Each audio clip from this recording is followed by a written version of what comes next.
திருப்பாவை முதல் பாசுரம்.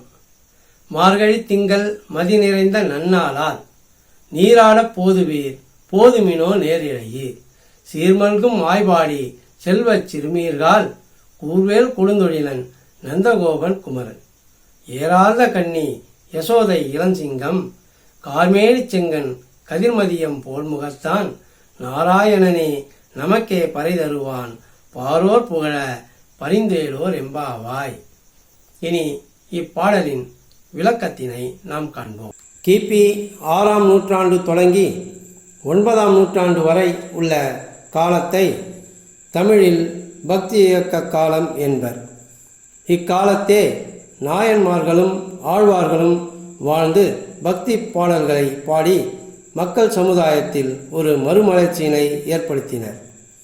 கிபி 8ஆம் நூற்றாண்டில் வாழ்ந்தவராக கருதப்படும் பெரியாழ்வார் ஸ்ரீ வில்லிபுத்தூரில் திருக்கோயில் கொண்டிருக்கும் வடபத்ரசாயி என வழங்கும் வடபெரும் கோயிலுடையானிடத்தில் ஆறாத அன்பு கொண்டு உருகினார்.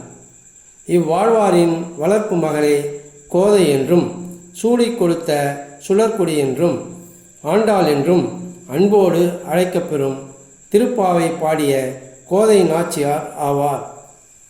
இவர் திருப்பாவை 30 பாடல்களையும் நாச்சியார் திருமொழி 143 பாடல்களையும் பாடியவர்.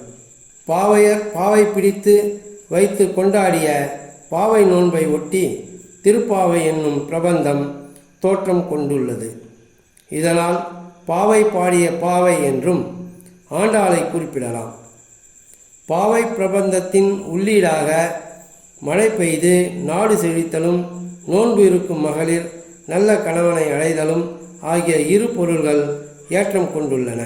மாதங்களில் நான் மார்கழி என்று கண்ணபிரான் பகவத்கீதையில் குறிப்பிட்டுள்ளார்.